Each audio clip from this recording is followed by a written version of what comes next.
dopage par domaine d'intervention, c'est mieux. Et un numéro vert doit être placé dans chaque site d'hébergement pour que, en cas de problème de santé, on puisse savoir chez qui s'adresser. Nous avons souhaité aussi, mais je sais que ça ne va pas manquer au Maroc, ce sont les véhicules de transport médicalisé.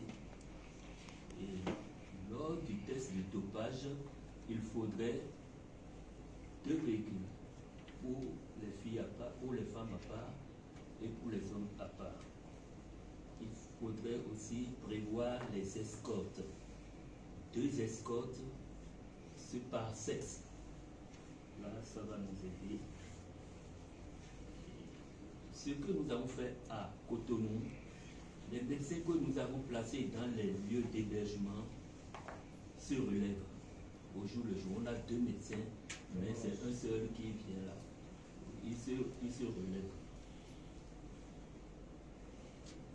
Par la suite, j'ai ouï dire qu'il y aura un centre, une tente réservée à la santé sur le lieu. C'est très bon. Mais si on peut trouver dans les sites aussi une salle, dans les sites d'hébergement, une salle réservée pour la santé, ce serait bon aussi.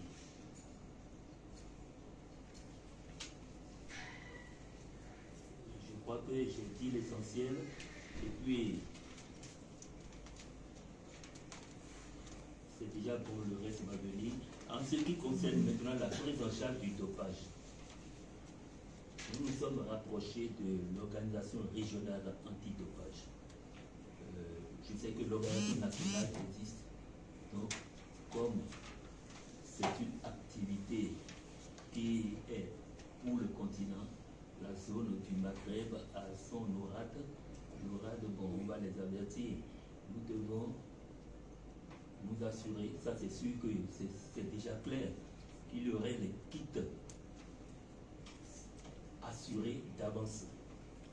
Et nous avons testé l'alcoolémie chez les sportifs, chez les finalistes.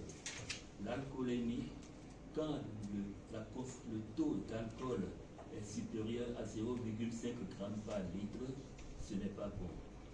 On accepte pour notre pétanque un peu de bière en passant, mais il ne faudrait pas que les sujets qui vont compétir aient un taux d'alcoolémie supérieur à 0,5 g. De façon disparate, on a testé certains joueurs. Ça, pour tous, c'était normal, hein, mais il faudrait qu'on y pense si c'est possible.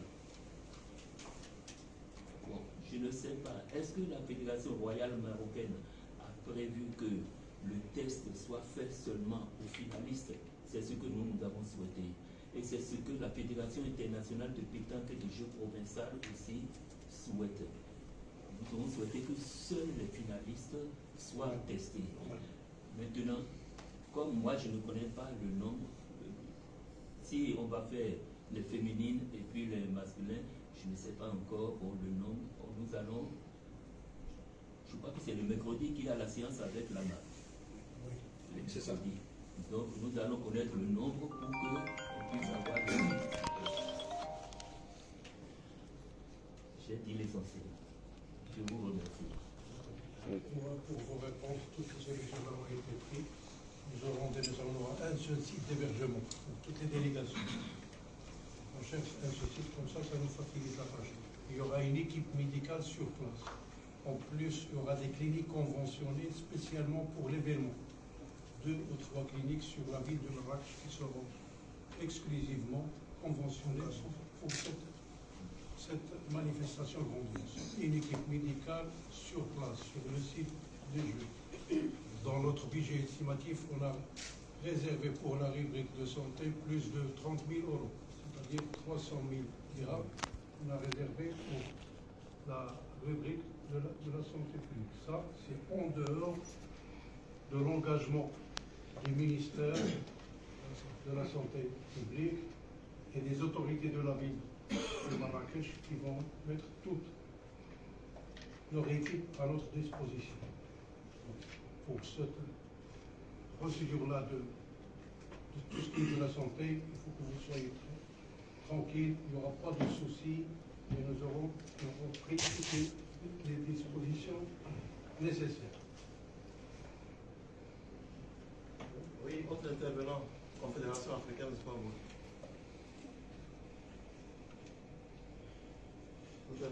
Tout a été dit. Non. En matière de communication, Non, tout n'est pas encore dit. non, en ce qui me concerne, en matière de communication, Il cachait des choses. Il faut mieux anticiper parce qu'il y a des... en matière de communication, il n'y a pas de problème. On se connaît, on sait que le Maroc est un grand pays et sait organiser les grandes manifestations. Donc à ce niveau-là, il n'y a pas d'inquiétude. Vous savez, si on doit vous féliciter, si on doit dire bravo, vous avez réussi, c'est la presse. Si on doit vous insulter, parce que bon, ça n'a pas été bien fait, c'est encore la presse. Mais je sais qu'au Maroc, franchement, ils savent bien organiser les choses. On se connaît, vice-président, on se connaît. On sait, je suis plusieurs fondateurs. On sait que c'est un grand pays d'organisation. Donc moi, je n'ai pas d'inquiétude à ce niveau. Merci, monsieur le chef de la République. Merci beaucoup. Quelle est la capacité de la salle qui est retenue? Plus de 5 000. 5 000, c'est parfait. Avec une tribune officielle pour plus de 80 personnes. Ce qui est intéressant là, c'est l'emplacement de la salle à l'intérieur. Pour que les cadreurs, les photographes et consorts puissent être placés dans les meilleures dispositions pour sortir les meilleures images. Parce qu'il y a des comptes jours par ici, il y a de longs par là et consorts. C'est vrai, on aura des images pour les vrais connaisseurs. Il y a quelques soucis à se faire. Et c'est souvent ce que les gens oublient. Ils oublient la qualité des images confère le côté grandiose d'une compétition. Et ces images-là vont rester longtemps. Le professeur Vincent a les images de la deuxième édition.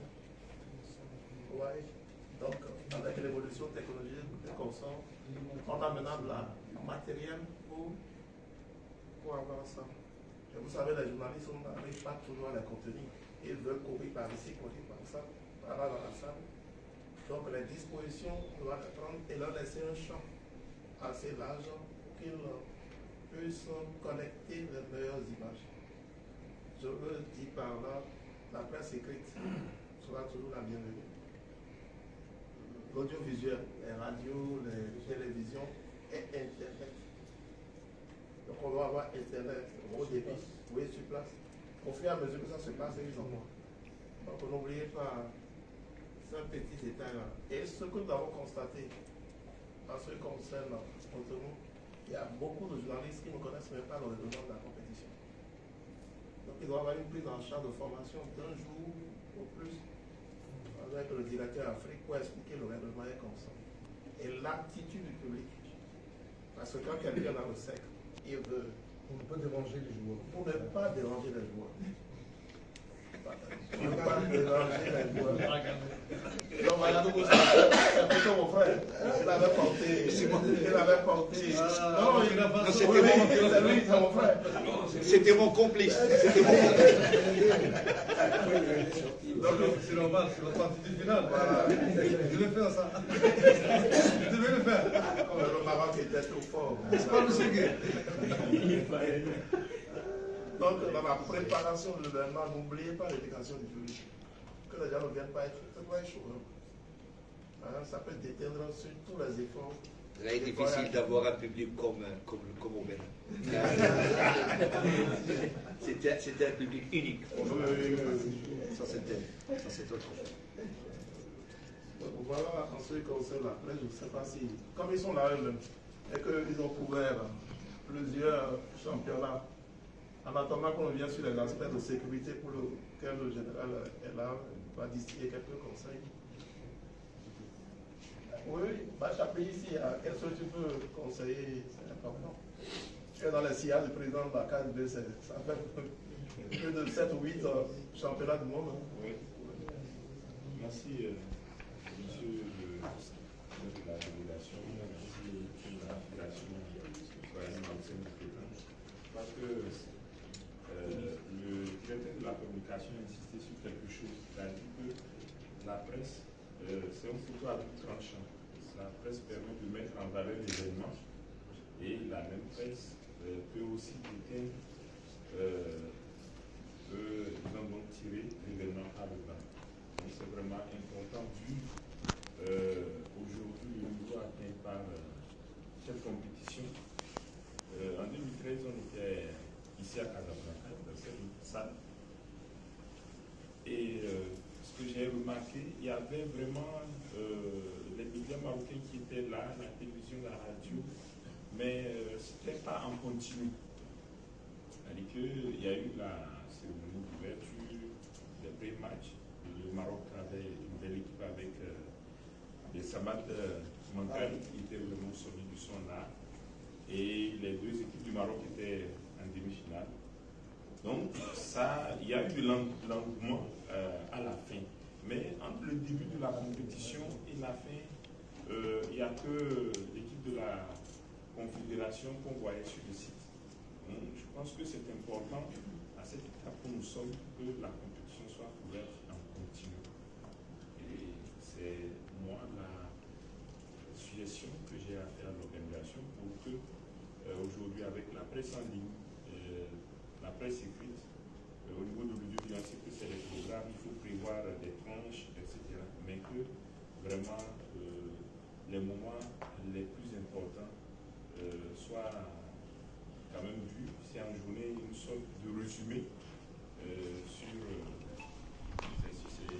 la chaîne 2M, pour qu'on puisse véritablement avoir un écho, parce que la chaîne 2M est très suivie sur tout le continent. Vous savez, il y a beaucoup de programmes en direction de l'Afrique au niveau de la chaîne 2M. Moi, si j'ai une suggestion à faire au directeur Afrique, la communication et à l'organisation, c'est d'associer vraiment 2M. Ils ont des moyens puissants.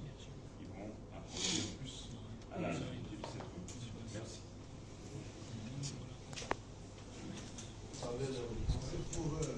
Pour la salle, elle est climatisée.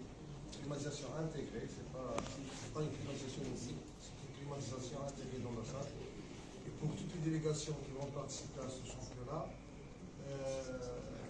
auront un moyen de transport, c'est-à-dire pour chaque délégation aura une voiture autonome pour chaque délégation qui s'en occupe de leur déplacement, de l'hôtel vers le site et retour, et durant tous les sujets ici au Maroc, jusqu'à l'aéroport Charles, jusqu'au retour chez vous.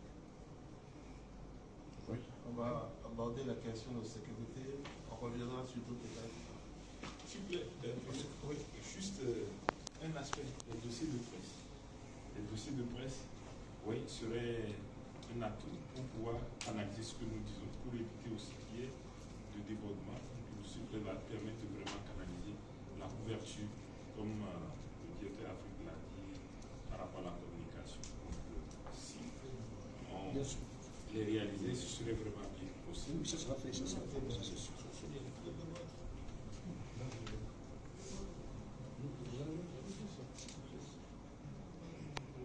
Ce que je dis là, c'est un magazine qu'on sort avant l'événement. Vous voyez, c'est la belle édition qu'on va accueillir. Un portrait pour le champion du monde avec nous, les dispositions que vous êtes en train de prendre pour la couverture, tout ça. Non? Où est-ce qu'une délégation étrangère peut aller en cherchant tel renseignement? Où est-ce qu'il doit aller? Donc c'est un magazine. Vous faites des photos à l'intérieur de tous vos sponsors. C'est logique. De tous vos sponsors. Et ça, c'est le souvenir de l'événement. Chacun rentre chez lui, selon la 9e édition. Voilà les meilleurs qu'on avait eu ainsi de suite. Chaque délégation aura un guide avec, dans la voiture, un guide qui est un traducteur et en même temps c'est un guide qui sait où aller vers les terrains et vers tous les coins de la ville.